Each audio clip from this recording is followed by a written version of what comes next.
terceiro painel, Segurança Jurídica e Igualdade. Presidindo a mesa, temos a doutora Nina Pencac, professora do IDP, doutora e mestra pela UERJ, advogada. Vamos aplaudi-la, senhoras e senhores?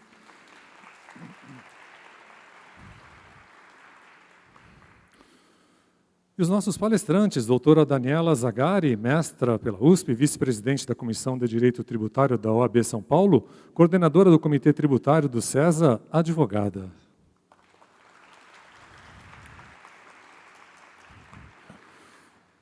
O doutor Leandro Poulsen, que participará online, ele é desembargador federal do TRF4, doutor em Direitos e Garantias do Contribuinte, atualmente realizando pesquisa sobre o processo tributário no programa de doutorado em Administração, Fazenda e Justiça, no Estado Social da Universidade de Salamanca, Espanha, autor das obras Curso de Direito Tributário, 14ª edição, e Constituição e Código Tributário comentados à luz da doutrina e da jurisprudência, 19ª edição, no Prelo. Doutora Fernanda Camano, pós-doutora e doutora pela USP, advogada, está aqui compondo a mesa também. Vamos aplaudi-la, senhoras e senhores. E o doutor Leonardo Branco, conselheiro do CARF e professor da FGV, do IBDT, do IBET, APET e outros. Doutor, mestre e especialista USP. Por favor, doutora Nina Pencac, obrigado. Boa tarde a todos e todas. É um imenso prazer compor esse terceiro painel sobre segurança jurídica e igualdade no 8º Congresso do IBDT. Eu adorei a apresentação, mas eu preciso fazer o disclaimer que eu ainda não defendi minha tese de doutorado, então eu ainda não sou formalmente doutora, né? Só para ficar claro, gostaria muito de que isso já tivesse acontecido, mas ainda falta dar esse passo. Antes de começar, dar início ao painel de hoje, né, as falas dos palestrantes, eu não poderia deixar de agradecer aos coordenadores e organizadores do evento. Os organizadores deram todo o suporte para que a gente estivesse aqui hoje. E eu também gostaria de parabenizar o evento por ter se preocupado com paridade de gênero e paridade racial na composição dos painéis, né, das mesas.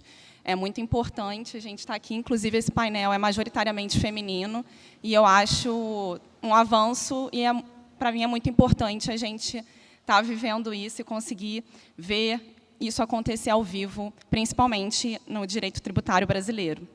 Bom, sem mais delongas, se sobrar algum tempo no final, talvez a gente consiga abrir para perguntas, mas é provável que isso não aconteça. Já deixo aqui a gente à disposição para receber, né, eventuais questionamentos, caso não haja esse tempo hábil para perguntas ao final. Online, né, via e-mail, enfim, depois dos painéis, a gente fica à disposição para responder dúvidas. Mas, se der tempo, a gente vai abrir para perguntas, sim. De todo modo, já dando início aos trabalhos, passo a palavra para a doutora Daniela Zagari, que vai falar sobre modulação de efeitos no STF em matéria tributária e igualdade. Antes da doutora Daniela falar, explicando que nós temos 20 minutos, né, para cada palestrante, o tempo vai aparecer nas telas aqui, e eu adorei colocar na posição de presidente, mas eu sou a pessoa que sempre ultrapassa o tempo. Então, para que me chamem nos próximos eventos do IBDT, eu vou, né, dar uns cutucões, se precisar. Espero que não precise, gente. Então, ótimo evento para todos. Por favor, doutora Daniela. Boa tarde a todas e a todas. É um prazer também muito grande estar aqui novamente. A última vez que estive aqui na São Francisco e aqui no Salão Nobre, creio que foi num congresso do IBDT, salvo engano, em 2019, então é um prazer enorme estar de volta. Eu gostaria de agradecer pelo convite ao IBDT, na pessoa dos seus coordenadores, cumprimentar a nossa presidente de mesa, doutora Nina, minha amiga e colega, doutora Fernanda, doutor Leonardo, doutor Leandro, que deve surgir aqui virtualmente também, muito bom. Bom, procurarei ser o mais breve possível. até porque esse tema, modulação de efeitos, é um tema muito caro a nós, operadores do direito, que atuamos no dia a dia do contencioso, temos lidado com esse tema e com as vicissitudes a ele relacionadas, obviamente sem nenhuma pretensão de trazer uma grande novidade, ou sem nenhuma pretensão de esgotar o tema, o que seria impossível, porque esse tema é muito rico e a cada dia nos surgem novas questões.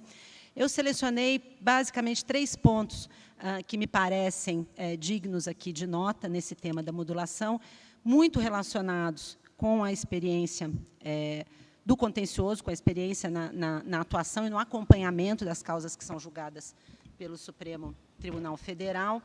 E esses temas relacionados à modulação que me parecem de bastante relevância, e um deles, em particular, tem sido o foco da minha maior preocupação atual, são eles. O primeiro, a questão do quórum, que, de uma certa maneira, eu vou passar por isso rapidamente, mas me parece já resolvida pela jurisprudência do Supremo Tribunal Federal. O segundo é a questão da modulação temporal, ou seja, o marco para essa modulação, qual é o momento em que essa modulação se aplica, quais são os critérios que têm sido utilizados, embora não haja sequer um padrão legislativo para isso, mas qual tem sido a experiência na jurisprudência do Supremo Tribunal Federal em relação a esse marco temporal. E, finalmente, chegando ao ponto que me atualmente tem sido o maior foco da minha preocupação, é a questão da jurisprudência, da superação do precedente e também, especialmente, do conflito, por assim dizer, entre a jurisprudência do Superior Tribunal de Justiça e do Supremo Tribunal Federal no tema da modulação e no tema da própria aplicação do precedente. Bom, nós sabemos, apenas para contextualizar, mas é de conhecimento de todos nós, que as regras legais sobre modulação nós encontramos basicamente em 3 dispositivos. O primeiro deles, de 1999, os 2 primeiros deles, o artigo 27 da Lei 9869, de 99, que tem um correspondente de dicção idêntica no artigo 11 da Lei 9882, de 99. Ambas as leis, uma para a ação direta de inconstitucionalidade e ADC, ação direta de constitucionalidade, o outro para a DPF, e tratam da regra da modulação, estabelecendo um quórum qualificado, de maioria de 2/3, para as situações de declaração de inconstitucionalidade de lei ou ato normativo, estabelecendo que o Supremo pode modular a decisão nesses casos, por essa maioria de 2/3, mas ele pode. Qual é o limite dessa modulação? O Supremo Tribunal Federal pode restringir ou estabelecer o momento do trânsito em julgado ou algum outro momento como o termo inicial para aplicação dessa declaração de inconstitucionalidade de lei ou ato normativo, sempre por razões, segundo disposição da legislação, de segurança jurídica ou excepcional interesse social. Em 2015, com o advento do nosso Código de Processo Civil, de 2015, sobreveio o artigo 927, parágrafo 3º do Código de Processo Civil. A dicção está boa? Vocês estão me ouvindo? Porque eu estou sentindo... Está ótimo. Estabelecendo um novo critério, muito alinhado com o sistema de precedentes que o Código de Processo Civil pretendeu implantar, estabelecendo que pode haver a modulação, sem nenhuma menção a quórum, em caso de alteração de jurisprudência do Supremo Tribunal Federal e dos tribunais superiores, ou em caso de julgamento de repetitivos. E modulação aqui com referência a interesse social, em razões de interesse social e segurança jurídica. Durante muito tempo, bom, no começo se controverteu bastante sobre a própria constitucionalidade da modulação, logo que foram editadas essas 2 normas. Isso, salvo engano, foi objeto até de uma ação direta de inconstitucionalidade, né? Porque a argumentação muito corrente na doutrina de então e muito em linha com o entendimento que até a sua aposentadoria vinha sendo adotado pelo ministro Marco Aurélio, no sentido de que não há como se modular nenhum tipo de decisão pela inconstitucionalidade de norma, porque as normas são inconstitucionais ou não são, e essa limitação de efeitos temporais não poderia ter lugar, não seria constitucional. Se debateu, se controverteu bastante sobre esse tema ao longo do tempo, mas, de uma certa maneira, salvo melhor juízo, a própria doutrina e, depois, obviamente, a própria jurisprudência do Supremo Tribunal Federal não colocaram em dúvida a legitimidade da regra da modulação. houve uma controvérsia grande sobre, especialmente a partir do advento do Código de 2015, mas também depois da emenda constitucional 45, né, que instituiu a sistemática da repercussão geral no âmbito do Supremo Tribunal Federal, a discussão que se pôs, a questão que se pôs em relação ao quórum. Se o quórum de maioria qualificada de 2/3 se aplicaria para todo e qualquer julgamento do Supremo Tribunal Federal, ou também em repercussão geral, ou só para situações específicas estabelecidas nos artigos 27 da Lei 9869 de 99 e 11 da Lei 9882 de 99, ou seja, só em caso de declaração de inconstitucionalidade. Essa questão, segundo me parece, foi resolvida pelo Supremo Tribunal Federal e hoje vem sendo aplicada e pacificada nas decisões mais recentes, mas foi, a meu ver, foi resolvida, decidida pelo Supremo Tribunal Federal no julgamento de uma questão de ordem, em 2019, especificamente a questão de ordem nos embargos de declaração, no recurso extraordinário 638-115. Na ocasião, era uma questão relacionada a servidor público, e a questão de ordem foi levantada pelo ministro Toffoli, justamente para discutir essa questão do quórum para modulação em casos de repercussão geral, e não julgamento de ADC e ADI. E o que se decidiu, na ocasião, foi o seguinte. Primeiro, há uma referência interessante trazida pelo ministro Toffoli, na ocasião, dizendo o seguinte, que o experimentalismo legislativo brasileiro começou, em relação à modulação, com essas legislações de 1999, que foram muito bem acolhidas. Com o advento do Código de Processo Civil de 2015, e também, antes disso, com a questão, com a emenda constitucional 45, começou um novo questionamento a respeito da aplicação do quórum em situações de repercussão geral. E qual foi o entendimento que, naquela ocasião, se firmou na linha do voto condutor do ministro Dias Toffoli? A ideia, a existência de um quórum qualificado, de uma maioria qualificada de 2/3, está na própria ideia da eficácia vinculante e erga omnes das ações em decisão em controle difuso ou abstrato de constitucionalidade, o que não se operaria nas situações de julgamento de repercussão geral, porque o efeito vinculante é para o sistema de justiça e não para os órgãos da administração pública, razão pela qual não faria sentido exigir o quórum qualificado nessas situações, e essa seria também a dinâmica do Código de Processo Civil, que não fixa nenhum tipo de quórum qualificado, especialmente para situações de mudança de jurisprudência.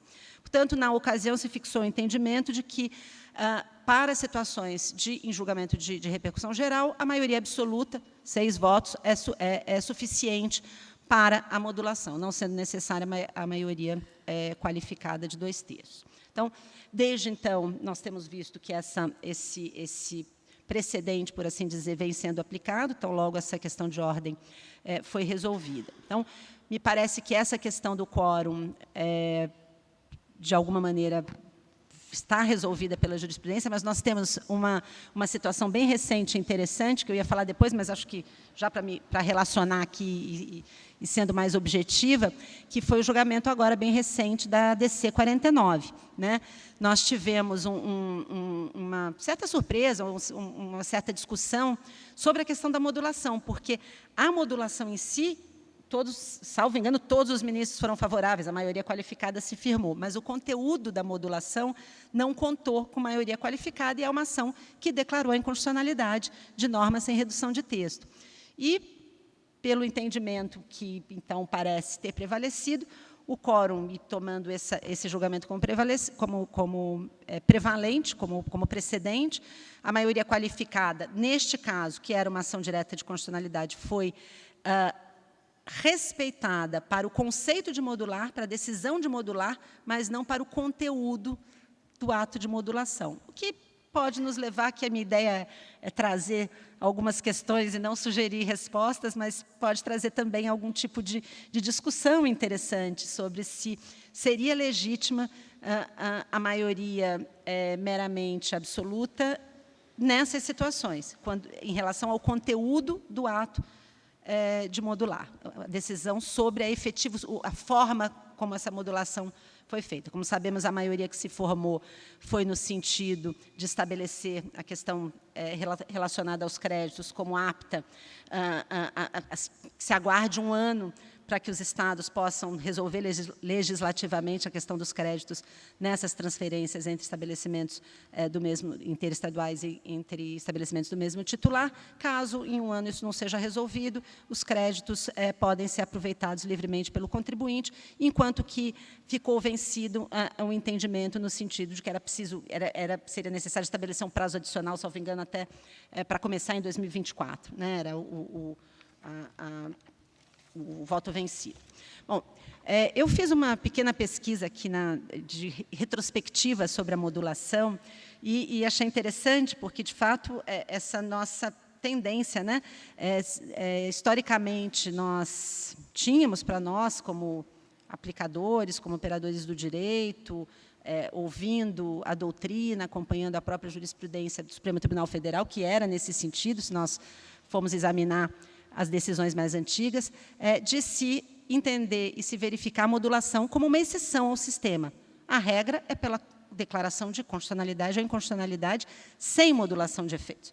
A modulação ela foi concebida como uma medida excepcional, para razões, conceitos podem ser ou não, quem defenda ou não, se tratam de conceitos realmente juridicamente indeterminados, segurança jurídica e relevante ou indispensável interesse social, mas sempre foi vista como uma medida, tradicionalmente, sempre não, tradicionalmente como uma medida excepcional, para ser aplicada, sopesada a proporcionalidade e desde que verificadas essas circunstâncias em que a declaração de constitucionalidade ou de inconstitucionalidade, se aplicada na sua inteireza, ou sempre com aquele conceito que nós conhecemos tradicionais, de que uma lei inconstitucional é nula desde sempre, essa lei nunca valeu, por assim dizer, que essa regra e esse conceito e esse princípio tão caro para nós e para a nossa Constituição, para o nosso sistema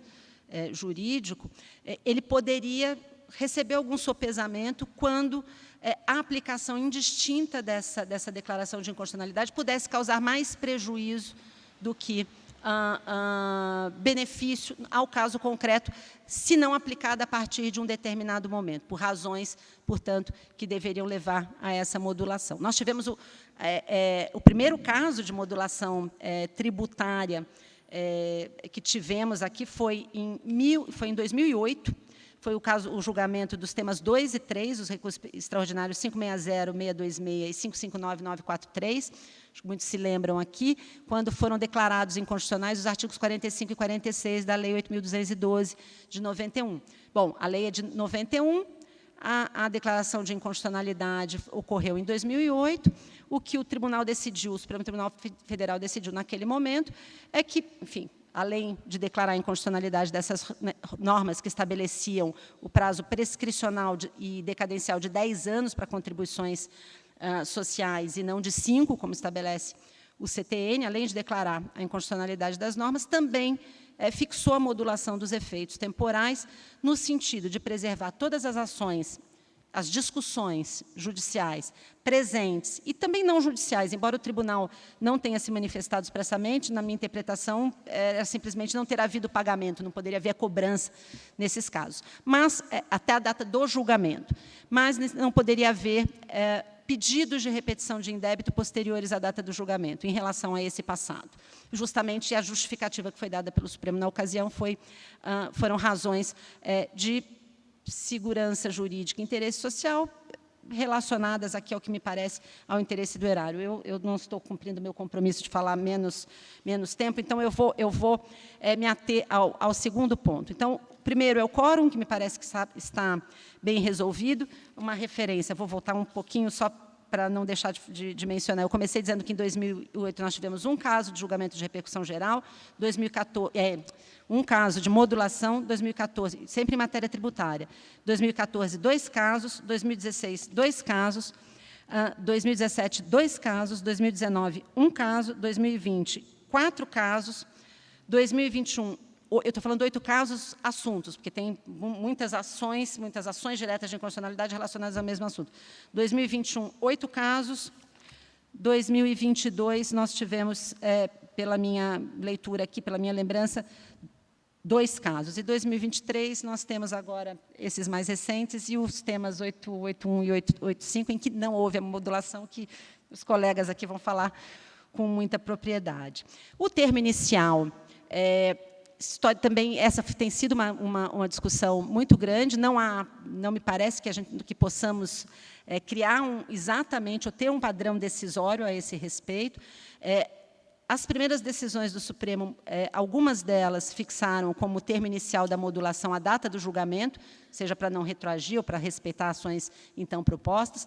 Temos visto muitos casos agora em que o termo inicial tem sido a data da publicação da ata de julgamento, que me parece coerente, inclusive, com a disposição do Código de Processo Civil a respeito. Não obstante, estejamos vendo algumas situações de modulação prospectiva, como é o caso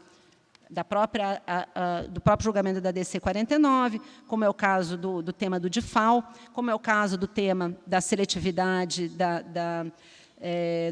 em relação ao ICMS para serviços de telecomunicação e energia elétrica, em que foi estabelecida a modulação a partir de 2024, preservadas as ações em curso. Chegando aqui ao ponto, bem rapidamente, deixei por fim, já quase sem tempo, para falar o ponto que me parece, a menos é o que tem me chamado mais atenção agora, em termos de modulação, é a questão da jurisprudência. Seja a questão da superação do precedente para frente, seja o confronto entre precedentes e decisões do Supremo Tribunal Federal e do Superior Tribunal de Justiça. Me parece um pouco preocupante, principalmente em termos de segurança jurídica, que se quer buscar, que haja referência casuística à jurisprudência do Superior Tribunal de Justiça para se modular ou não uma determinada decisão, o que dificulta muito o estabelecimento, por parte do particular, por parte do contribuinte, de algum padrão, de algum modelo de comportamento que ele possa seguir, especialmente quando é esperado que sigamos os modelos de comportamento estabelecidos por precedentes, em especial dos nossos tribunais de cúpula, seja o Superior Tribunal de Justiça, seja o Superior Tribunal o Supremo Tribunal Federal. Eu vou ficar aqui em 3 exemplos. O primeiro exemplo foi o julgamento do tema 69, todos nós conhecemos, ICMS na base de cálculo do PIS e da COFINS, em que o Supremo Tribunal Federal modulou os efeitos da decisão a partir de 17 de março de 2017, que foi a data do julgamento original, e o declarado, talvez o argumento principal utilizado, foi que a jurisprudência do STJ, até então, era contrária ao contribuinte, que causou uma certa espécie, porque quando essa jurisprudência, esse entendimento, inclusive simulado do Superior Tribunal de Justiça, foi editado, logo em seguida o próprio Supremo Tribunal Federal já havia decretado, já havia tomado para si a competência do tema. Mas o ponto aqui o precedente do Superior Tribunal de Justiça foi considerado relevante o suficiente como modelo de conduta anterior para justificar a modulação. Nós tivemos agora, recentemente, mas eu vou só dar aqui só um pequeno spoiler, nós tivemos uma situação muito parecida com os temas 881 e 885, que os colegas vão tratar, em que o precedente do Superior Tribunal de Justiça foi considerado absolutamente irrelevante para efeito de estabelecer um padrão de modulação. Então, quando que ele é relevante? Quando ele não é relevante?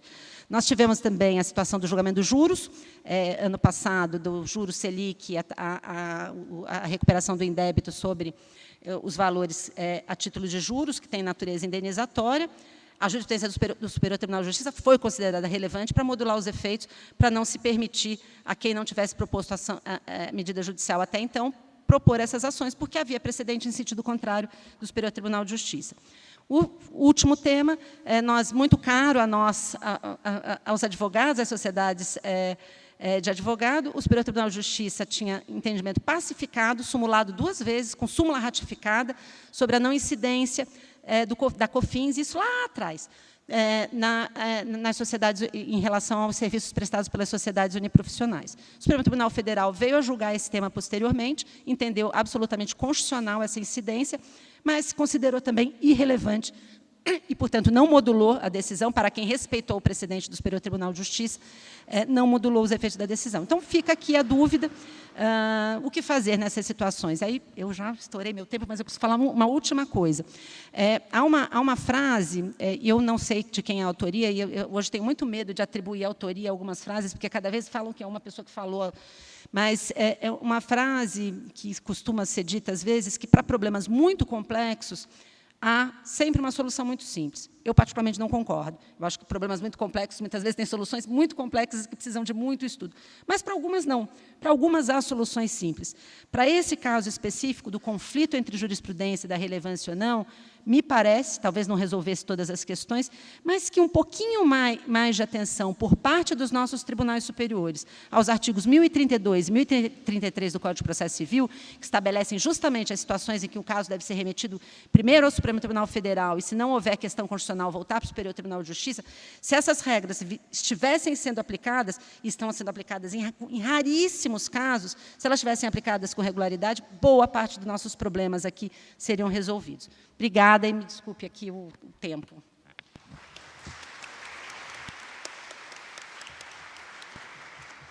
Muito obrigada, Daniela, pela aula aqui sobre modulação de efeitos. Fez todo jus ao tempo que foi ultrapassado, então foi realmente muito bem aproveitado o tempo da palestra. Eu vou fazer pouquíssimos comentários, né, na condição de presidente aqui, só para fomentar as reflexões. Eu vou confessar, né, para os senhores e para as senhoras que estão aqui hoje, que toda vez que o STF vai julgar modulação, vai se debruça sobre o tema do quórum na modulação de efeitos, eu fico com medo. Porque antes, quando veio o CPC de 2015, a gente tinha um problema, né, que era saber qual quórum aplicável, né, no 927, parágrafo 3º. Não vinha um quórum, né? E aí se criou a teoria de que seria a maioria absoluta, porque não fez referência, né, à maioria qualificada, como na 9868. Só que o STF ele já mudou tanto, né, as suas próprias decisões, então, para a declaração de constitucionalidade em repercussão geral, é maioria absoluta. Para a declaração de inconstitucionalidade em repercussão geral, não se sabe. Para controle de constitucionalidade abstrato, maioria absoluta. Em paralelo, o STF vem reconhecendo a abstrativização do controle concreto de constitucionalidade, né, aproximando os efeitos das decisões em repercussão geral às decisões em controle abstrato. Inclusive, aconteceu isso recentemente nos temas, particularmente no tema 885, em que o ministro Barroso reconheceu a mutação constitucional do artigo 5210 da Constituição. Então, essa decisão nos embargos de declaração na DC 49 são a cereja nesse sundae caótico dos quórums para a modulação de efeitos, e que isso precisa ser equacionado, né? O ministro Barroso, quando ele vota na ADI 2154, que o objeto era justamente o artigo 27 da 9868, ele fala: eu acho o artigo 27 constitucional, mas, em algum momento, a gente vai precisar analisar a constitucionalidade do quórum qualificado. Ninguém pediu minha opinião, mas eu vou dar mesmo assim. Eu acho que a tendência é que o quórum qualificado caia em algum momento próximo, e eu acho que o STF está se encaminhando para isso, e essa decisão, tanto na DI 4411, né, quanto nos embargos de declaração na DC 49, eu acho que é um passo nessa direção. Mas acho que são temas muito polêmicos, né, e já passando a palavra para o próximo palestrante, que é o desembargador Leandro Paulsen. Eu não sei onde ele vai aparecer. Olá, boa tarde, desembargador, tudo bom? O senhor nos ouve? Tudo bem. A palavra está com o senhor, por favor. Pois bem, muito boa tarde a todos. Eu me sinto muito feliz de estar aqui nesse evento do Instituto. Lembro, primeiramente, o saudoso Rui Barbosa Nogueira, né, fundador do Instituto, em memória, enfim, cuja iniciativa faz com que a gente possa, até hoje, estar discutindo os temas mais relevantes do direito brasileiro, com um público muito seleto, como sempre. Agradeço muito ao professor Ricardo Marinho de Oliveira e também ao professor Luiz Eduardo Schweb pelo convite e pela honra de estar aqui com todos vocês.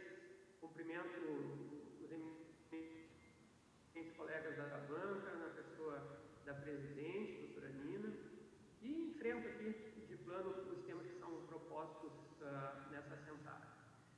Nós estamos tratando aqui de segurança jurídica e de igualdade, né? São dois princípios gerais do direito e também do direito tributário, porque eles sintetizam o que há de mais relevante no ordenamento, não é? Que é justamente a segurança, para o que o direito existe, e a justiça, cujo principal critério é a igualdade. Em matéria tributária, nós podemos dizer que é a igualdade considerada a capacidade contributiva. Não é? Esses temas, modulação dos efeitos, há pouco tratado pela doutora Daniela, a quem cumprimento, porque foi uma excelente exposição, e o tema seguinte, não é, que é a questão dos temas 881 e 889, de repercussão geral do Supremo Tribunal Federal, tocam intensamente nessas duas questões. Eu gostaria de fazer um pequeno comentário sobre a questão da modulação antes de entrar no meu tema específico.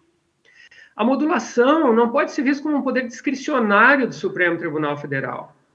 A modulação faz parte do controle de constitucionalidade e hoje é admitida, mas os fundamentos têm de estar presentes e a ponderação deve ser feita de modo claro e transparente, observada a proporcionalidade. Isso tem que constar da decisão, o porquê da modulação no caso concreto, o que a justifica e por que tal ou qual marco é adotado no caso particular. O fato de se tratar de questões tributárias, ademais, me parece colocar mais um elemento a ser considerado. Em matéria tributária, a gente está tratando de questões pecuniárias.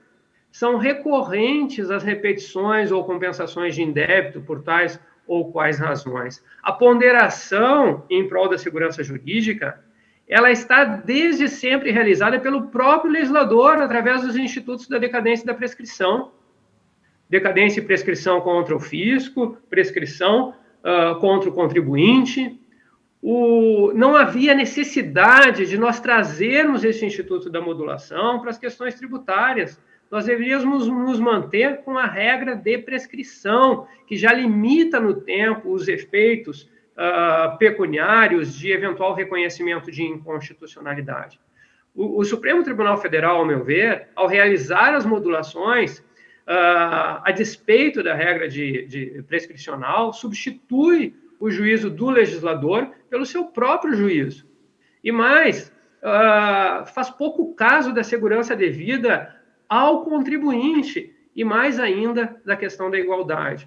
O contribuinte já não pode considerar que o ordenamento lhe assegura ajuizar a ação para obtenção de efeitos pretéritos dos últimos 5 anos, faz com que os tributos sejam, em certas competências, devidos por determinados contribuintes e por outros, uma ofensa clara à isonomia, e dizer que o contribuinte não recorreu ao judiciário como fundamento para sua exclusão dos efeitos pretéritos da decisão é violar a confiança do contribuinte no ordenamento e a sua legítima expectativa de que dispunha do prazo para demandar, não é? O que o próprio Supremo Tribunal Federal já respeitou em regras de transição, como naqueles temas 2 e 3, não é, de repercussão geral, lembrados aqui da mesa. Os efeitos em termos de política judiciária também são perversos. Agora mesmo, às vésperas do tema 881 e 885, nós tivemos uma situação, né, de absoluta insegurança.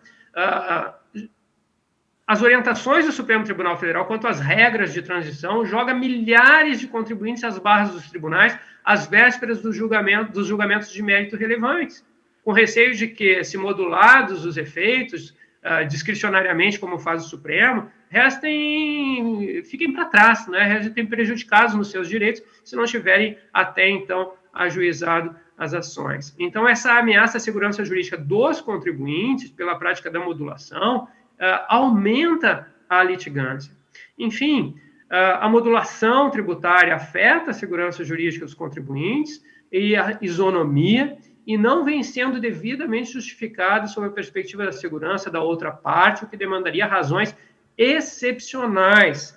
A mim parece que nós não podemos transformar a modulação em algo ordinário ou corriqueiro. Pelo contrário, o ordinário é o reconhecimento de que as normas inconstitucionais não encontraram suporte de validade no ordenamento jurídico, portanto, não tem uma vigência válida.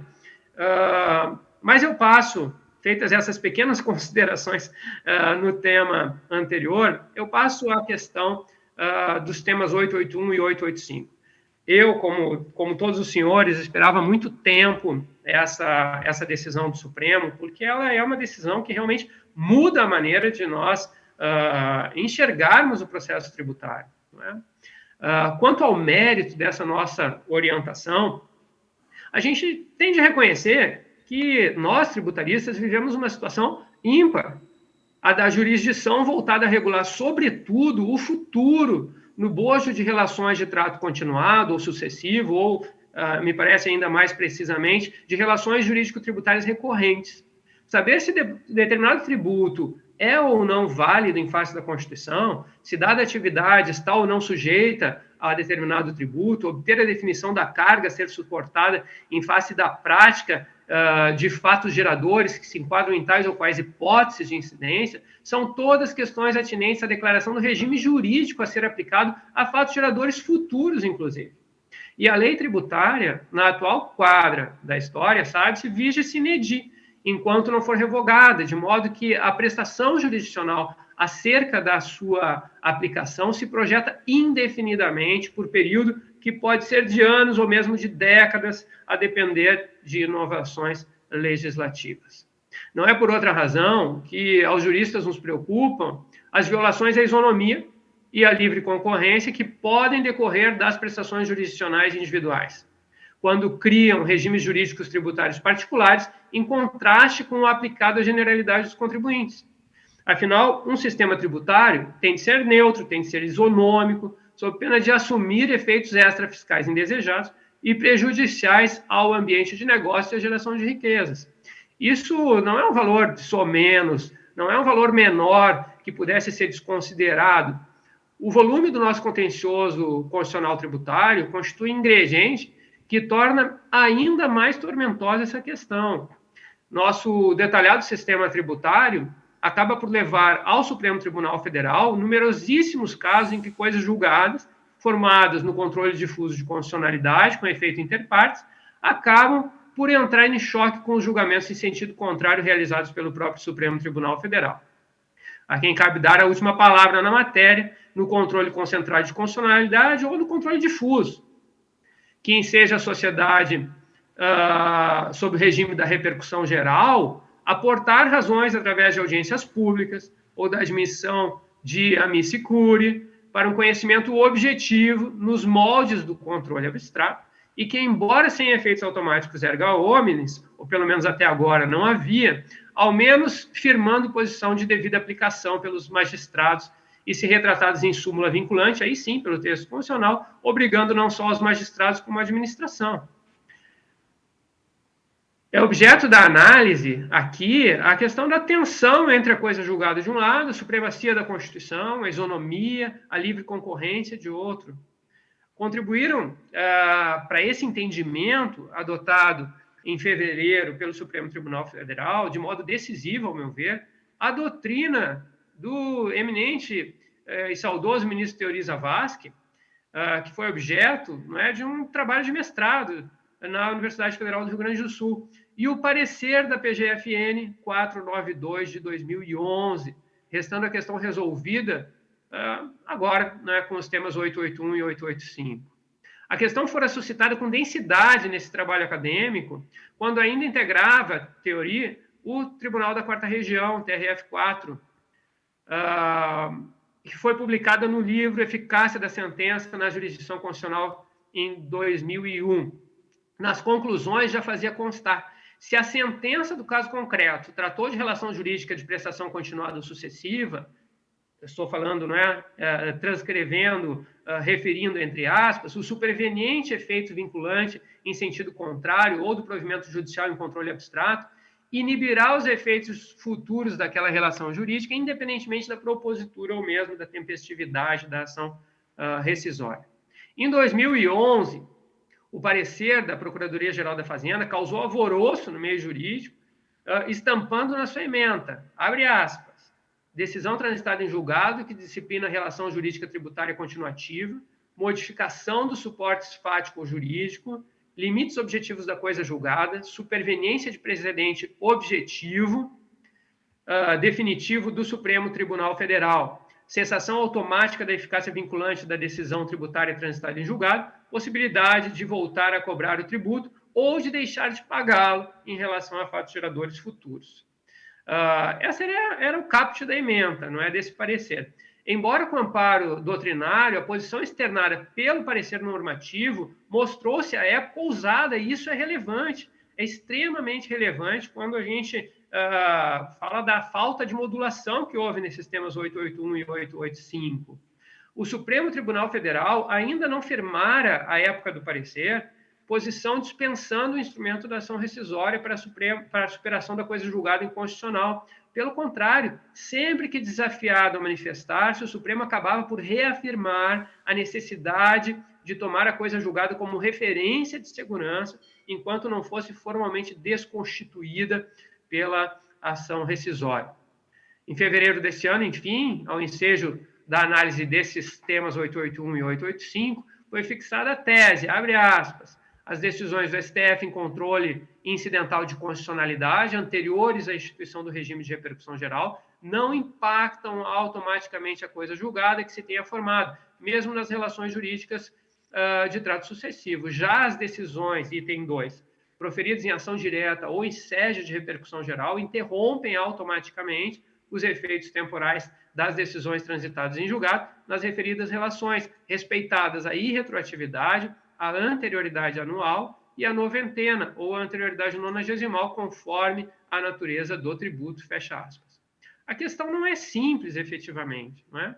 Implica inovação no direito brasileiro e, como toda novidade que impacta as relações entre fisco e contribuinte, a necessidade de adaptação de nós, profissionais da área tributária. Mas, se olharmos com cuidado as referências já trazidas à luz do inteiro teor de tais documentos, vemos que as razões para as inquietações restringem-se à aplicação dessa orientação para período anterior ao entendimento firmado em 8 de fevereiro.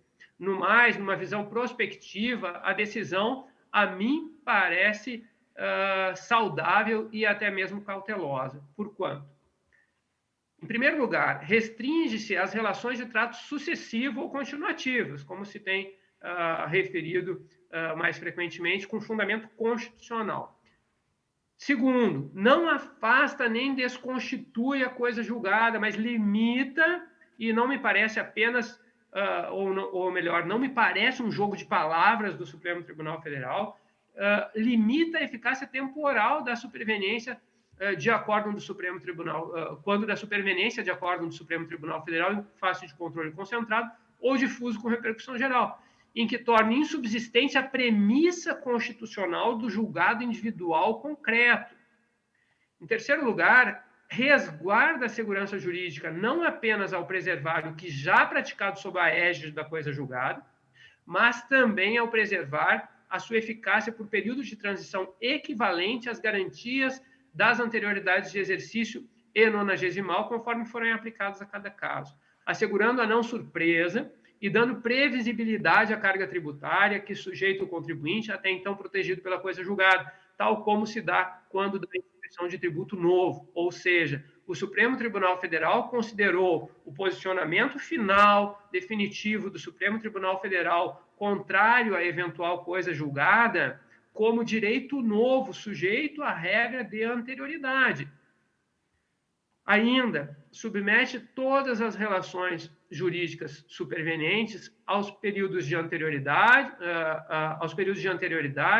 ao mesmo regime jurídico, superveniência aos períodos de anterioridade ao mesmo regime jurídico, conforme parâmetro constitucional fixado pelo Supremo, retomando-se a supremacia da Constituição, com o que se afirma a generalidade na aplicação do direito, se restabelece a isonomia e se assegura a livre concorrência. Portanto, a mim parece, sei que a maior parte das opiniões são em sentido contrário, mas a mim parece que a coisa julgada prossegue, sim, como um referencial de segurança jurídica, tal como posto constitucionalmente e disciplinado pelo Código de Processo Civil. O problema, e daí sim uma insurgência justa e fundada, é a ausência de modulação, nesse caso em que a modulação era essencial. Há aspectos negativos, sem dúvida nenhuma, nessa decisão do Supremo. Embora tenha até agora ressaltado a importância da decisão, há aspectos negativos de caráter transitório, em primeiro lugar. A modulação se impunha e não foi realizada. A mudança na jurisprudência do Supremo quanto à desnecessidade da rescisória e com mais intensidade quanto à eficácia dos acórdãos de repercussão geral, o que tínhamos até então, repercussão geral é controle difuso. A súmula vinculante, essa sim tinha, dava efeitos erga omnes, vinculava inclusive a administração. Os casos de repercussão geral, não. Então, nós temos uma mudança de posicionamento importante sob a perspectiva constitucional. Deveríamos ter efeitos apenas prospectivos dessa decisão do Supremo Tribunal Federal, para pegar novos julgamentos do Supremo tão somente. Se não, ao menos, para que os efeitos se dessem a partir da decisão dos temas 881 e 885. Ao dar efeitos retroativos, e por que eu digo retroativo? Porque inovou nesse regime jurídico. Surpreendeu, violando os próprios efeitos já produzidos pela coisa julgada obtida no passado. Violou a segurança jurídica, atingindo, ao meu ver, o núcleo essencial desse princípio. Lembre-se, e aqui eu lembrei o parecer PGFN 492 de 2011, que o próprio parecer da Procuradoria da Fazenda Nacional foi mais comedido, negando efeitos pretéritos à nova orientação da Procuradoria à época. Constou do item 5 da emenda, e recordo aqui, abre aspas, lerei para nós, face aos princípios da segurança jurídica, da não surpresa e da proteção da confiança, bem como por força do artigo 146 do Código Tributário Nacional, nas hipóteses em que o advento do precedente objetivo e definitivo do Supremo e a consequente cessação da eficácia da decisão transitada em julgado sejam pretéritos ao presente parecer, a publicação deste configura o marco inicial a partir do qual o fisco retoma o direito de cobrar o tributo em relação aos fatos geradores praticados pelo contribuinte autor, fecha aspas. Quer dizer, a própria Procuradoria da Fazenda Nacional, à época da edição do parecer 492, atribuiu efeitos meramente prospectivos à sua própria orientação no âmbito da Receita Federal. Ou seja, foi mais respeitosa aos direitos do contribuinte do que o Supremo Tribunal Federal ao julgar os temas 881 e 885. Mas é o que temos, a decisão do Supremo foi essa, e nós temos uma situação muito séria, né, de uma hipertrofia dos poderes do Supremo Tribunal Federal, inovando frequentemente a ordem jurídica, não é? Muitas vezes com violação à linha que separa as atribuições do Poder Judiciário das atribuições do Poder Legislativo. Quiçá, se poderíamos ter a mesma função dada pelo Supremo Tribunal Federal, mas por iniciativa legislativa, com ampla discussão no Congresso Nacional, que não foi o que aconteceu. Há ainda um aspecto negativo que considero definitivo. Há situações em que a aplicação dos acórdãos aos casos concretos depende de outros elementos que não apenas aqueles presentes no seu dispositivo. Nesses casos, pode haver dúvida quanto a restarem ou não alcançados pela nova orientação determinados acórdãos já transitados em julgado. Nessa situação, a atribuição de efeitos automáticos carece dos seus pressupostos. Caso o fisco entenda alcançadas determinadas coisas julgadas e os contribuintes por elas beneficiados entendam de modo diverso, nós vamos ter mais um conflito. O que, forte no princípio da autotutela, que é privilégio da administração, colocará para o contribuinte o ônus do ajuizamento de nova ação para impedir o fisco de agir como se a coisa julgada em concreto estivesse alcançada pelo acórdão do Supremo Tribunal Federal. O contribuinte entrará com mandado de segurança ou outra ação para ver reconhecida a manutenção da eficácia da coisa julgada. Ou seja, se de um lado nós temos um efeito digamos assim, simplificador do processo tributário nessa decisão do Supremo, né, por evitar que o fisco tenha que ajuizar milhares de ações rescisórias por força da orientação nova do Supremo, já que são consideradas admitidas. O fato é que, em muitos casos, os contribuintes terão de recorrer ao judiciário. E talvez eu tenha pensado nessa última hipótese justamente em razão do que nós tivemos na semana passada quanto àquela questão dos incentivos fiscais, não é, estaduais, e da sua repercussão em matéria de imposto de renda e de contribuição sobre o lucro, principalmente. Porque são questões altamente controversas e o próprio julgamento do Superior Tribunal de Justiça, tenho dúvida se esclareceu a questão sob a perspectiva infralegal. Pode ser que mesmo o julgamento do Supremo não seja suficiente para a solução dos casos concretos, que vai demandar uma análise particularizada ainda de cada juiz quanto ao cumprimento dos requisitos legais para que se considere aqueles benefícios fiscais como repercutindo no imposto de renda e na contribuição sobre o lucro. Ou seja, nós temos questões tributárias de tão elevada complexidade que nem sempre é simples sabermos se elas estão alcançadas, as coisas julgadas, não é, por precedentes novos, seja do Superior Tribunal de Justiça, do Supremo Tribunal Federal. Pois bem, senhores, a situação é muito complexa, mas nós temos uma decisão do Supremo Tribunal Federal que me parece que tem mais efeitos perversos quanto ao que está pendente, né, quanto aos efeitos retroativos, do que propriamente quanto aos seus efeitos prospectivos. No que diz respeito ao controle de constitucionalidade, em geral, nós teremos, ao meu ver, uma simplificação, sim, do sistema. E como foi esclarecido, numa linguagem muito simples, é verdade, pela Advocacia Geral da União, após a decisão do Supremo, é uma via de mão dupla. Não é? Essa decisão do Supremo se aplica pró e contra o fisco, e vice-versa, não é verdade? Então, nós vamos fazer com que nós tenhamos, sim, uma generalidade na aplicação do direito, e eu recordo, finalmente, que, no que diz respeito à isonomia, é muito importante que nós tenhamos a igualdade perante a lei, não há dúvida, a igualdade na lei, e também, com igual intensidade de relevância, a igualdade na aplicação da lei. Quando nós temos, na prática, a aplicação da lei a uns e não a outros, nós temos uma situação, né, de violação à igualdade, o que, sem dúvida nenhuma, viola a concorrência, quando nós estamos falando no domínio econômico, né, porque a igualdade das regras do jogo é fundamental para um regime concorrencial.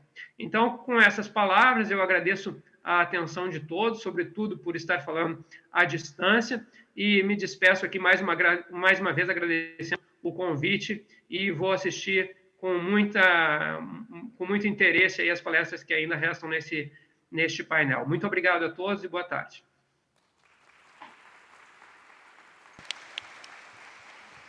Bom, muito obrigada, desembargador Leandro Paulsen.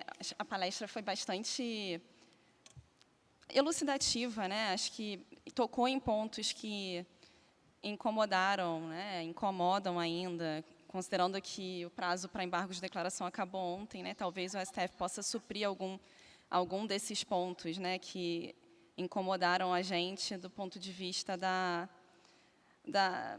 enfim, da distorção criada pela ausência de modulação de efeitos, né?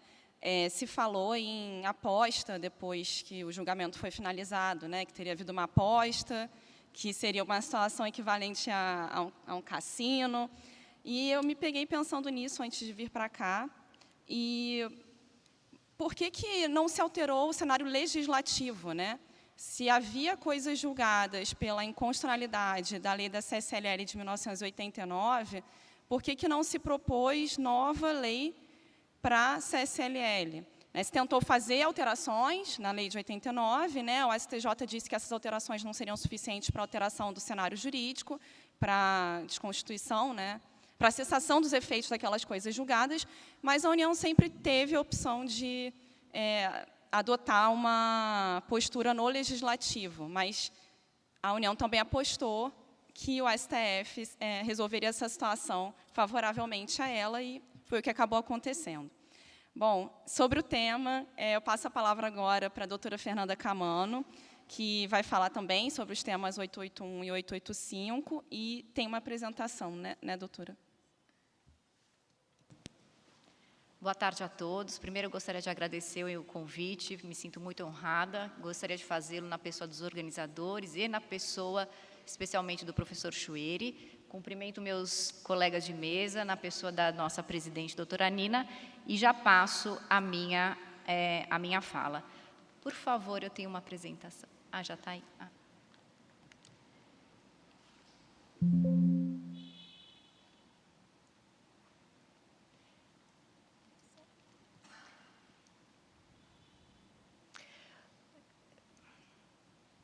Espera aí que eu estou com um pouco de dificuldade de colocar no primeiro slide. Ah, aqui.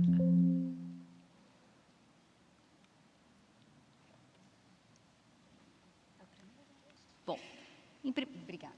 Em primeiro lugar, eu convoco os senhores a olhar para esses acórdãos, que tem quase 860 páginas, a olhar para esses acórdãos com outro olhar. Que olhar? Eu entendo que essas decisões, elas tangenciam muito mais a conformação do sistema de precedentes no Brasil do que propriamente a coisa julgada. O ministro Barroso, ele proferiu dois despachos, duas decisões, no caso que ele analisou, dizendo que a matéria era infraconstitucional. Só depois do terceiro recurso que a União protocolou, ele reconsiderou essa decisão e disse que a matéria seria constitucional. Por que isso? Porque a questão da coisa julgada sempre foi tratada pelo Supremo Tribunal Federal, salvo algumas exceções, como matéria infraconstitucional. Então, o que aconteceu com o ministro Barroso? O que ele olhou para essas decisões e ele avaliou? Se trata de a gente vai analisar a conformação do sistema de precedentes no sistema jurídico brasileiro, certo? Muito mais do que a delimitação da coisa julgada. Então, o que aconteceu nos temas 881 e 885? No tema 881, foi dado provimento ao recurso extraordinário interposto pela União e no 885 foi negado o provimento ao recurso extraordinário interposto pela União por uma questão de interregno de tempo. O recurso extraordinário interposto, no caso, no tema do ministro Barroso, 885, se referia a uma autuação entre 2001 e 2003, por isso foi negado o provimento. Bom, os ministros, então, fixaram a tese a ser observada por toda a comunidade jurídica. Eu vou me abster de ler, porque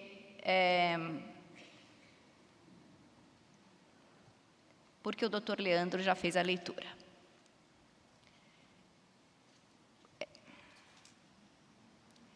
Bem,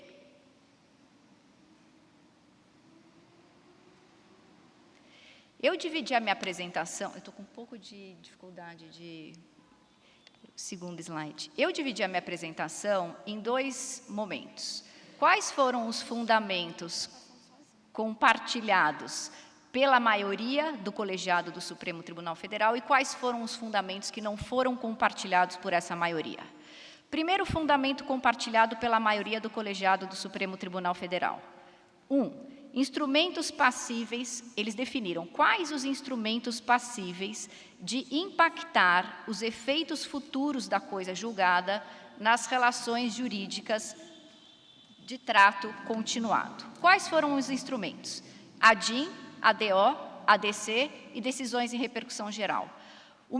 Os ministros André Mendonça e Toffoli acrescentaram as decisões em ADPF, as súmulas vinculantes, as decisões de inconstitucionalidade sem repercussão geral, acompanhada de resolução do Senado Federal. Em resumo, o que a gente pode ter como instrumentos aptos a cessar a eficácia da coisa julgada nessas relações jurídicas? São as decisões proferidas pelo Supremo Tribunal Federal, dotadas de efeito vinculante e eficácia erga omnes. Em resumo, são essas decisões. Segundo fundamento compartilhado pela maioria, os ministros equipararam os efeitos erga omnes e vinculantes das decisões em controle concentrado ao difuso com repercussão geral, exceto o ministro André Mendonça, que não o fez. Terceiro fundamento compartilhado, aplicação das limitações constitucionais ao poder de tributar. Por maioria, os ministros entenderam que se aplicava a irretroatividade e a anterioridade quando da prolação de um precedente pelo Supremo Tribunal Federal apto a contraditar uma coisa julgada nas relações de trato continuado. Desde quando?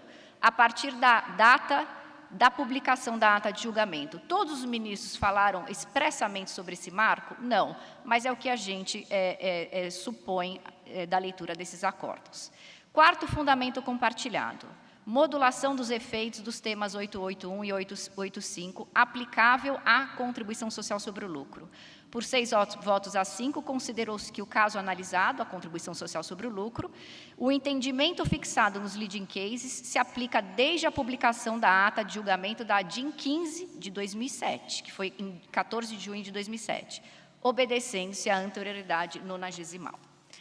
Quais os fundamentos não compartilhados pela maioria do colegiado e que trazem para a gente diversas nuances, são as bordas do julgamento, que eu acho que são muito importantes para a gente estudar com mais profundidade. Primeiro fundamento não compartilhado, sobre o fundamento utilizado para que o precedente impacte a coisa julgada nas relações jurídicas tributárias continuativas.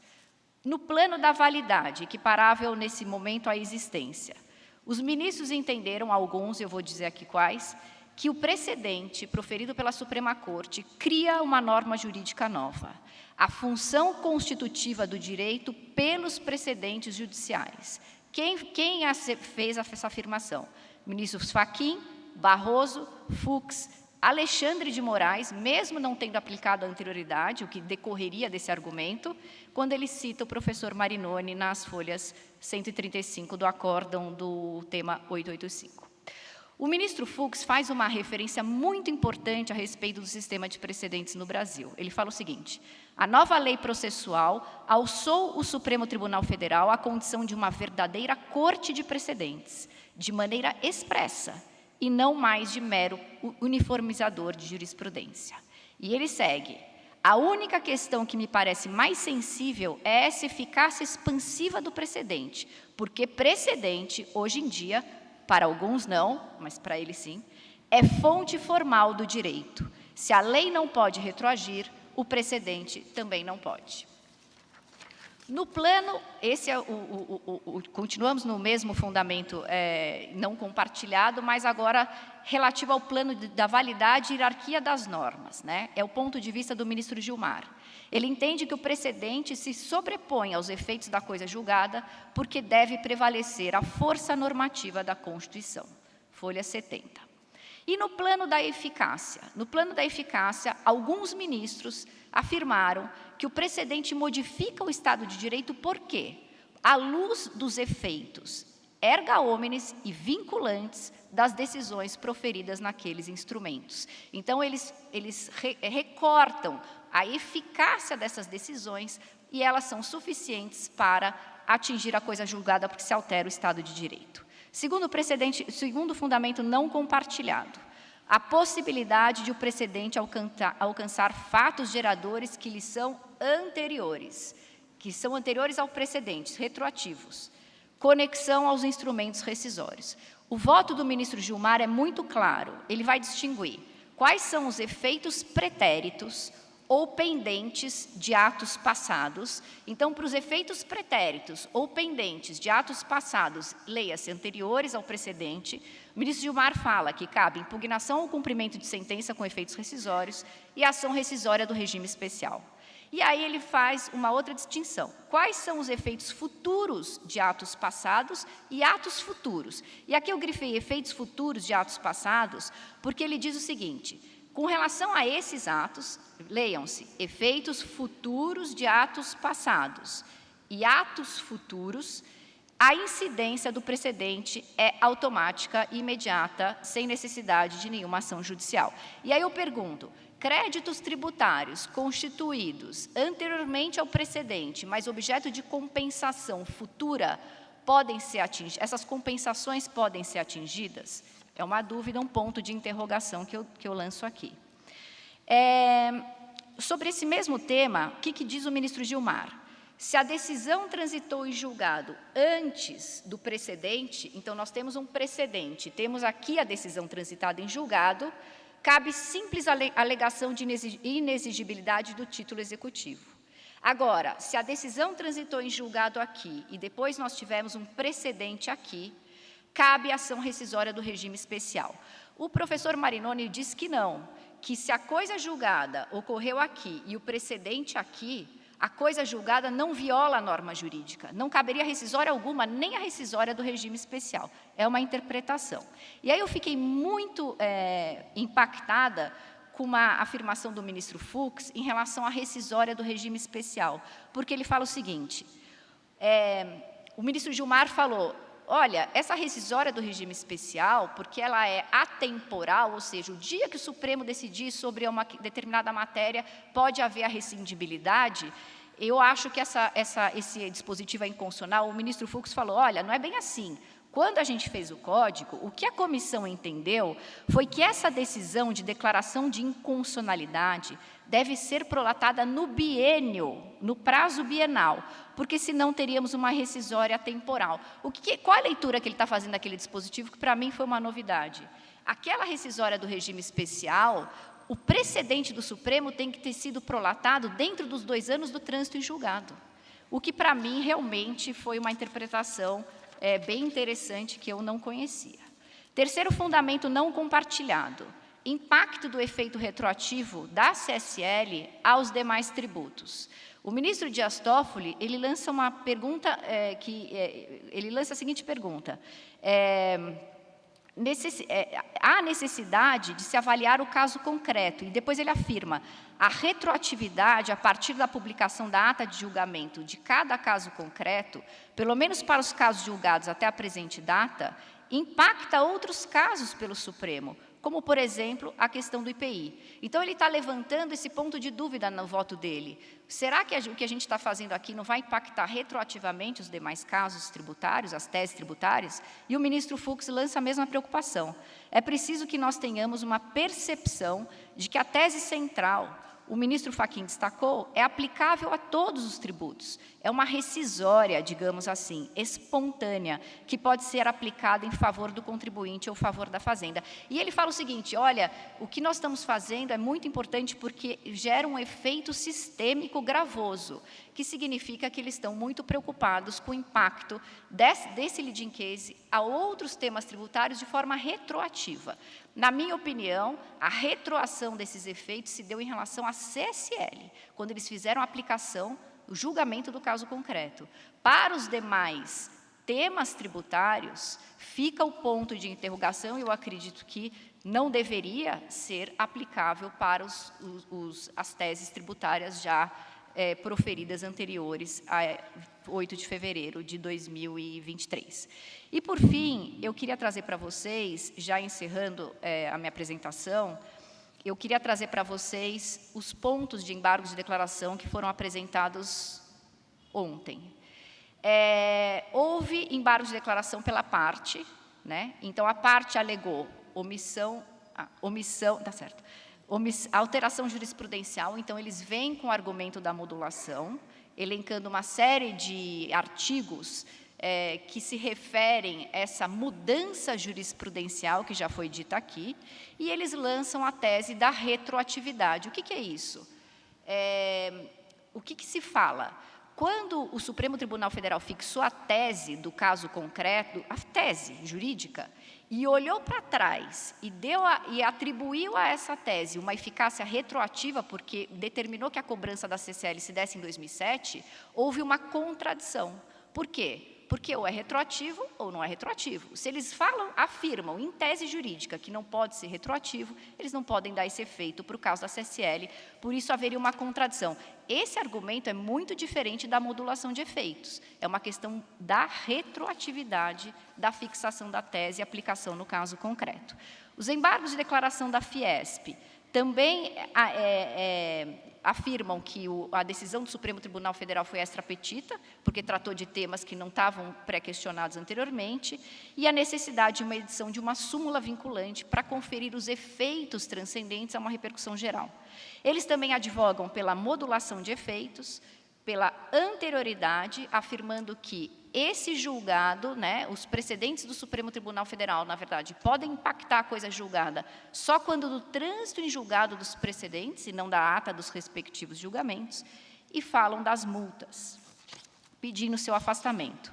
Os embargos de declaração do SIMPEC também afirmam sobre a contradição na anterioridade, modulação de efeitos e, subsidiariamente, tratam das multas.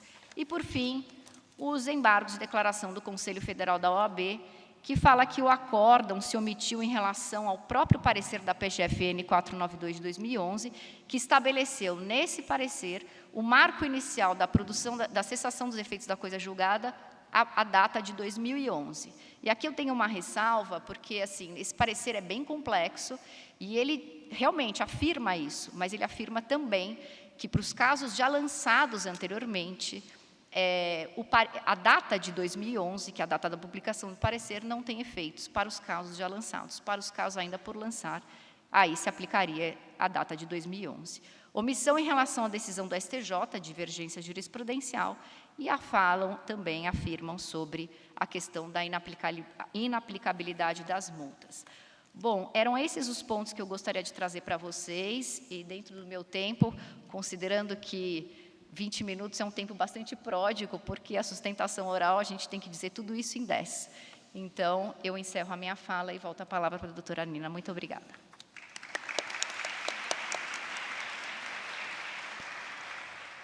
Muito obrigada, doutora Fernanda. Foi excelente a sistematização das razões de decidir de cada voto, né? Porque é uma crítica que se tem ao nosso modelo deliberativo no STF, isso fica bem claro quando a gente lê esse acórdão, né? Não houve divergência em relação à mutação constitucional de 5210 nos votos orais, mas nos votos escritos houve divergência do ministro André Mendonça. E o que prevalece? Voto oral ou voto escrito? Né? Eu acho que esse acórdão é um suco, né, dos problemas que a gente tem no nosso sistema de precedentes. Inclusive, se a gente for ler o voto do ministro Alexandre, está o voto sem revisão, né, em que tem modulação de efeitos, em que ele acompanha uma proposta de modulação de efeitos do ministro Barroso. Agora eles têm aquele prazo, né, de liberar os votos em 60 dias para a publicação do acórdão. E, enfim, um ponto, né, acho que apenas para reflexão também, em relação a esse tema da equiparação dos efeitos das decisões em repercussão geral às decisões em controle abstrato, eu bato muito nessa tecla, né, dogmática. Isso foi uma inovação no sistema jurídico, né? Acho que as pessoas ainda estão digerindo isso. É um tema que o STF discute desde 2004, na reclamação 4335, o ministro Gilmar sempre defendeu que não haveria necessidade de resolução do Senado para suspender efeitos de norma declarada inconstitucional pelo STF. E o ministro Barroso, eu entendo como fundamento determinante do voto dele, ele reconhece essa mutação constitucional do artigo 5210. Mutação constitucional, assim como superação de jurisprudência, é norma nova. Então, houve alteração de jurisprudência em relação ao tema 340 do STJ. O STJ disse que decisões em controle abstrato do STF não fazem cessar os efeitos da coisa julgada. E houve alteração do cenário fático-normativo, né? Na verdade, jurídico, não fático-normativo, mas jurídico, com o reconhecimento da mutação constitucional, o que seria, por si só, um argumento para a modulação de efeitos, né? A não ser que se admita que, antes do voto do ministro Barroso, as decisões em repercussão geral, as decisões em controle abstrato já produziam os mesmos efeitos. O que não, né, a meu ver, não é verdade, e não é mesmo, porque, enfim, né, teve até divergência nesse acordo em relação a esse ponto. Bom, o debate é bastante interessante, mas eu vou passar a palavra para o doutor Leonardo Branco. Ele vai também falar da coisa julgada, mas do juízo de subsidiário de legalidade em relação ao caso do IPI. Imagino que temos muito a aprender considerando a publicação do acórdão, né, da ação rescisória 6015, lá do STJ. A palavra está com o senhor. Muito bem, boa tarde. Em primeiro lugar, quero agradecer a presença aqui ao professor Ricardo Maris e também aos dois professores titulares, Luiz Eduardo Chueri, professor Humberto Ávila, e aos coordenadores aqui desse congresso, professores Rodrigo Maito, Fernando Zilvetti, José Maria Arruda, Fabiana Carsoni, Mara Caramico, e cumprimentar a Marta Leão, João Bianco, Bruno Feierstein, que estão aqui presentes, e também a Marcela Dari, que ajudou bastante nos bastidores dos eventos aqui do IBDT. Eu vou falar de pé, porque eu acho que é mais... se eu posso aproveitar a oportunidade, eu vou aproveitá-la. Essa apresentação, ela está disponível nesse site, que eu aprendi com o professor Chueri, a disponibilizar a produção acadêmica em um site. Então, eu coloquei tudo aqui, ela está disponível para baixar para quem quiser. Quero cumprimentar todos os membros da mesa, doutora Nina Pencac, Daniela Zagari, professor Leandro Paulsen, professora Fernanda Camano. E aí, hoje, eu gostaria de conversar aqui com vocês a respeito de 2 pontos, né? 2 pontos em especial, já que o tema da nossa mesa é a segurança jurídica e igualdade. Então, eu separei em 2 partes essa apresentação. Eu gostaria, no primeiro momento, de falar sobre um caso, o caso do IPI na revenda de importados, e aqui eu gostaria de abordar o juízo subsidiário de legalidade do ponto de vista da segurança jurídica, e, em um segundo momento, os efeitos isonômicos das decisões definitivas do ponto de vista de uma expressão da igualdade, que é a não discriminação, abordando um caso, que é o IPI, sobre o frete e o seguro. Então, quero começar pelo primeiro deles, evidentemente, falando a respeito do IPI na revenda de importados, algo que acabou levando a uma situação bastante curiosa, para falar a verdade, porque em 2014 nós tínhamos um posicionamento sedimentado por parte do Superior Tribunal de Justiça no sentido da ilegalidade da cobrança do IPI na revenda do produto importado, a segunda pernada da operação. Esse posicionamento ele acabou ocasionando algumas ações que transitaram em julgado, inclusive algumas ações de natureza coletiva, mas, em 2015, nós tivemos uma alteração da jurisprudência, uma hesitação jurisprudencial, que levou a uma situação bastante curiosa, né? Cabe dizer que, em 2020, nós tivemos uma sedimentação deste posicionamento, não apenas a legalidade da cobrança, mas também a própria constitucionalidade dessa cobrança, declarada pelo Supremo Tribunal Federal, em um caso bastante clássico, que ficou sedimentado na tese número 906. Bom, esse é o nosso panorama. O que nós temos aqui? Uma enormidade de ações rescisórias, justamente em face contra aqueles casos de coisa julgada favoráveis aos contribuintes, que conheceram a superveniência da alteração jurisprudencial.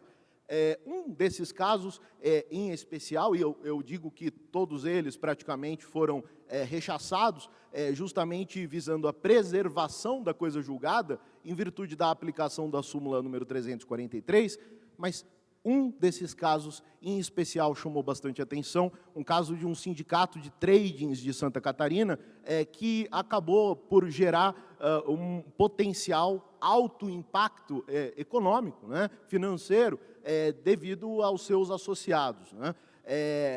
O que nós temos? Nós temos um julgamento que aconteceu no Superior Tribunal de Justiça, no dia 8/2/2023, em que se suspendeu, mediante tutela de urgência, os efeitos da coisa julgada deste caso. O ministro relator, o ministro Gurgel de Faria, ele votou pelo conhecimento da ação rescisória. Vejam que curioso, porque no mesmo dia, em outro prédio em Brasília, estava sendo julgado o caso que está sendo discutido aqui da coisa julgada, que levou à definição dos temas 881 e 885. Né? Deste caso, nós podemos dessumir, de determinada maneira, a desnecessidade de uma ação rescisória, ou seja, a cessação dos efeitos da coisa julgada, e, ao mesmo tempo, em outro lugar, se discute justamente uma ação rescisória. Eu quero trazer algumas particularidades específicas desse caso, porque quando o caso foi pautado, o ministro Gurgel de Faria trouxe à colação que haveria quase 4 bilhões de reais em precatórios em fase de execução. Uma questão que acabaria levando a isonomia a ser utilizada como um fundamento para se afastar a súmula número 343. Justamente pela dificuldade de reverter uma situação de pagamento desses precatórios, a execução desses precatórios, diante de um conhecimento e posterior provimento da ação rescisória, justamente no sentido da jurisprudência nova das Cortes Superiores. É interessante que, neste debate, já a professora Regina Helena Costa ela trouxe a questão de que a isonomia não seria um fundamento apto para afastar a coisa julgada. O ministro Mauro Campbell, naquele momento, votou também por não conhecer, mantendo a jurisprudência da Corte, e o processo saiu em vista do ministro Herman Benjamin.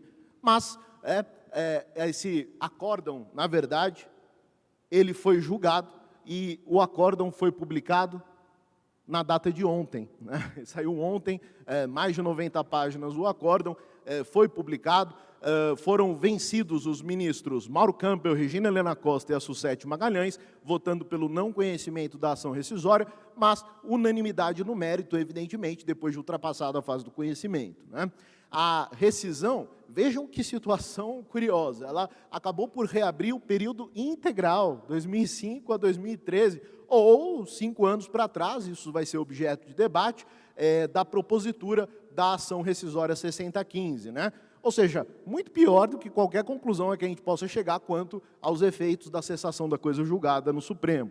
Existe uma discussão tremenda a respeito do aproveitamento dos créditos, em respeito a essas trades, né? Porque elas faziam o recolhimento no desembaraço, mas elas, evidentemente, não aproveitavam esses créditos. O que será feito deles, né?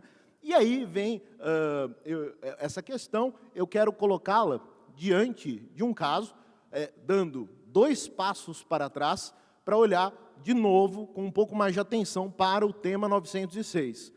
O tema 906, em que pese ter sido relatado pelo ministro Marco Aurélio Mello, ele teve como voto vencedor, condutor da discussão, o voto do ministro Alexandre de Moraes. E no voto do ministro Alexandre de Moraes, é a partir dele que nós podemos fazer a extração da ratio decidente, quais foram os argumentos, as motivações determinantes desse voto? Em primeiro lugar, que o GATT ele não se importa com uma condição mais favorável concedida para o importador. A preocupação dele é a condição menos favorável, evidentemente.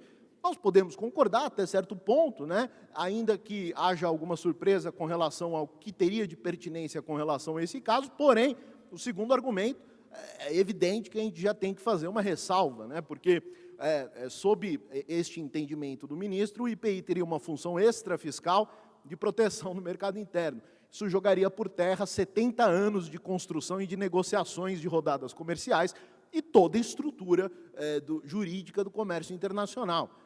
E o IPI, por fim, e esse é o ponto, deveria incidir na revenda com base na isonomia, no inciso 2º do artigo 150. E esse é o ponto importante, porque quando nós buscamos colocar esse voto sob um argumentoscópio, e nós olhamos para ele a partir dos seus fundamentos, qual que seria o racional que o moveu?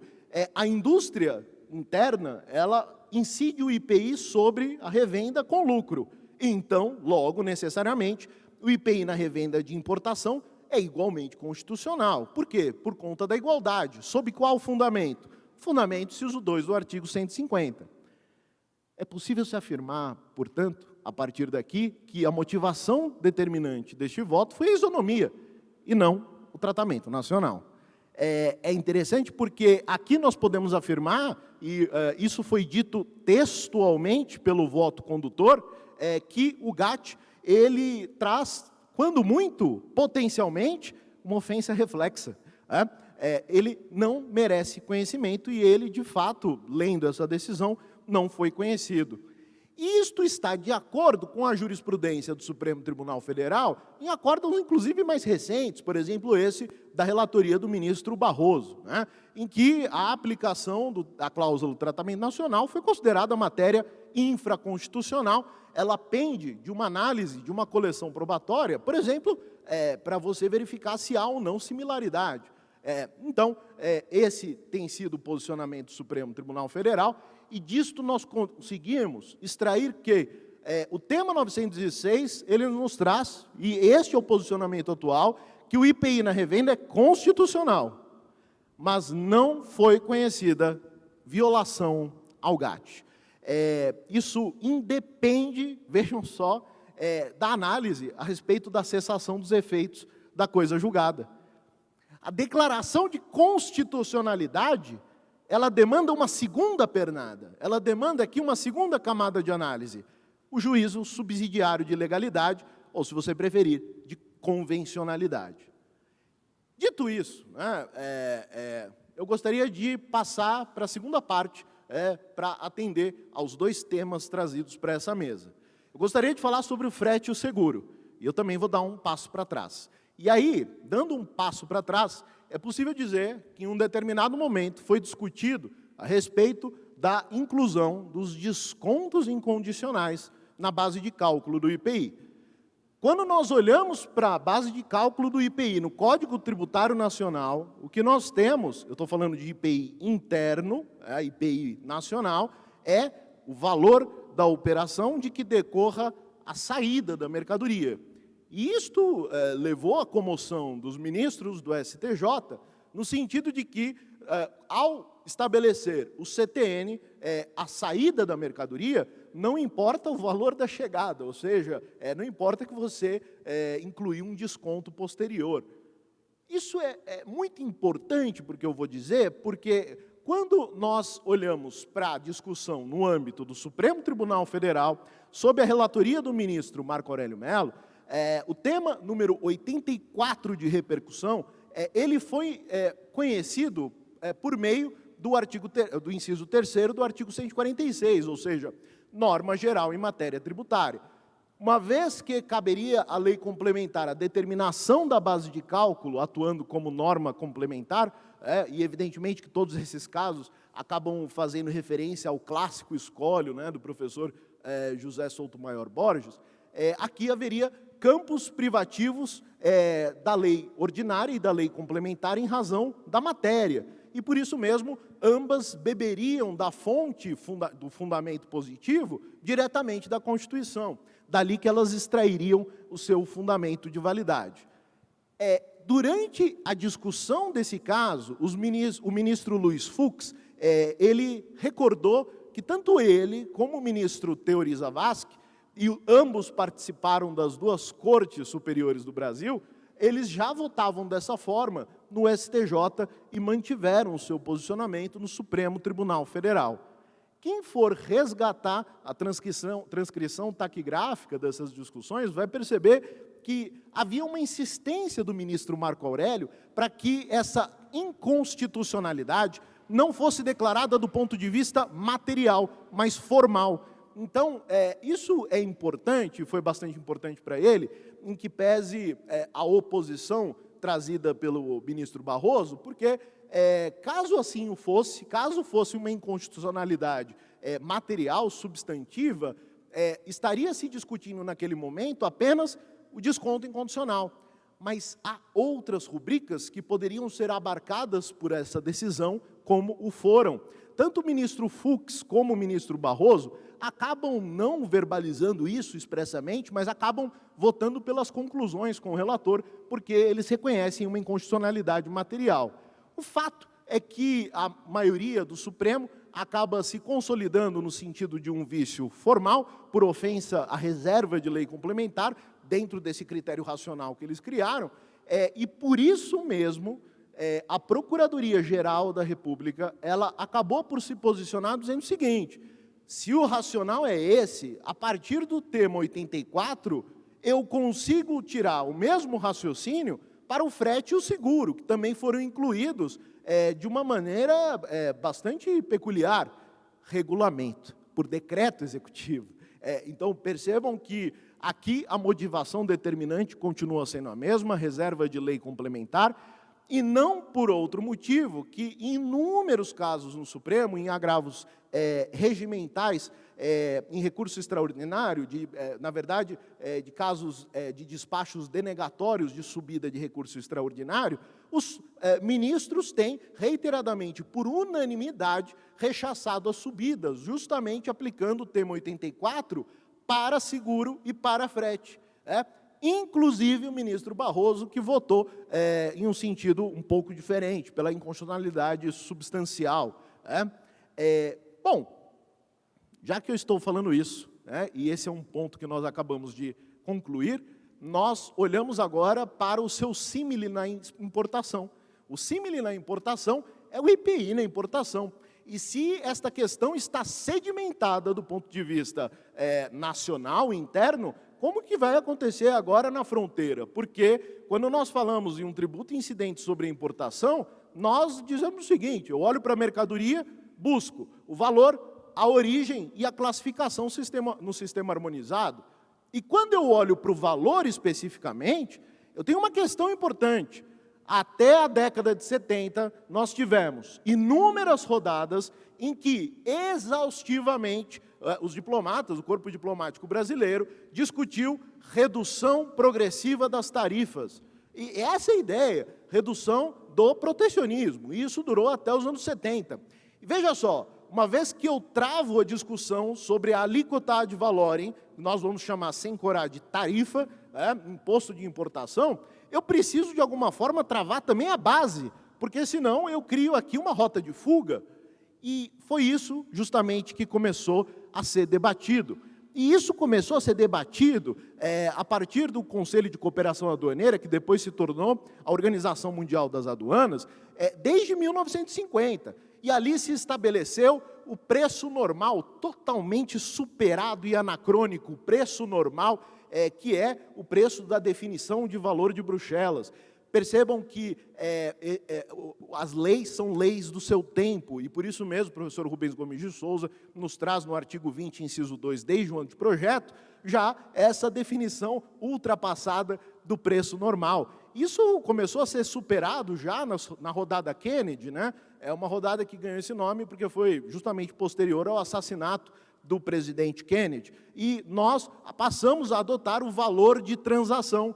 E vejam que interessante, isso tudo acabou resultando no acordo de valoração aduaneira, que foi internalizado no Brasil a partir da rodada de Uruguai, que terminou com a assinatura do protocolo de Marrakech. É possível se dizer que para lá de Marrakech nós temos agora sim uma definição do valor, e que foi internalizado no Brasil por meio do decreto 1355. O que diz o acordo de valoração? País, você pode, caso queira, incluir na base do IPI na importação o frete, a capatazia e o seguro, caso queira. Vamos olhar o que o Brasil quis. Então, o Brasil, diante deste quadro, ele fez o seguinte: qual é a base de cálculo do IPI na importação? É o valor aduaneiro acrescido do imposto de importação. E está certo, porque a tarifa, ela integra o preço do produto. Mas, veja só, o regulamento aduaneiro diz o seguinte: integra também o frete, integra também o seguro. Esta foi a opção do legislador? Não, do decreto executivo, do Poder Executivo. Vejam que situação curiosa que nós passamos a ter diante do quadro que eu passei a demonstrar aqui. De um lado, nós temos a base de cálculo do IPI na importação, que inclui frete e seguro. De outro lado, nós temos aqui no Brasil o IPI incidente na saída do estabelecimento, sem frete e seguro. Curioso, né? Então, como que nós podemos resolver isso? Por meio da aplicação do GATT. Quando nós olhamos para o GATT, o que nós temos? Uma separação entre medidas internas e medidas de fronteira. As medidas de fronteira, elas podem se expressar pela tarifa. A tarifa, ela se expressa e materializa por meio das listas de concessões. Nós fazemos concessões mútuas com os demais países e dizemos: a nossa tarifa irá até aqui. O que ultrapassar deste valor trapaça a convenção, e por isso será considerado violação ao GATT, ou, nas palavras do acordo, isento. Nós temos uma isenção. Há exceções. E quais seriam as exceções? Você pode cobrar o quanto você quiser de ICMS e IPI dentro do seu país. Eu não estou pensando em confisco, nada disso. 500% de ICMS, desde que você não cobre 1% a mais na fronteira desse tributo.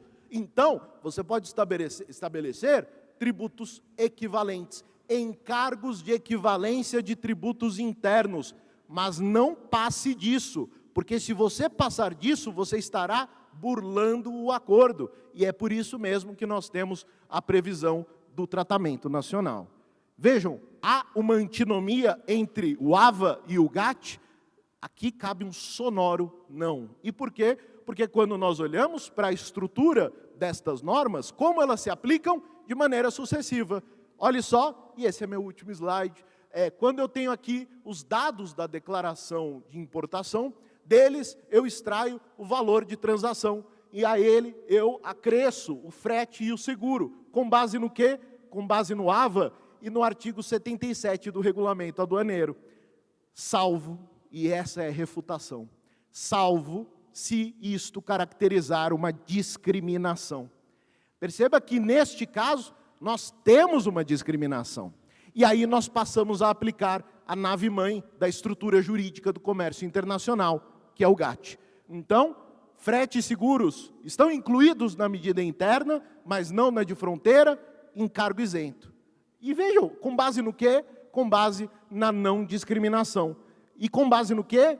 Na norma de bloqueio dos artigos 2.1.b e 2.2.a do GATT.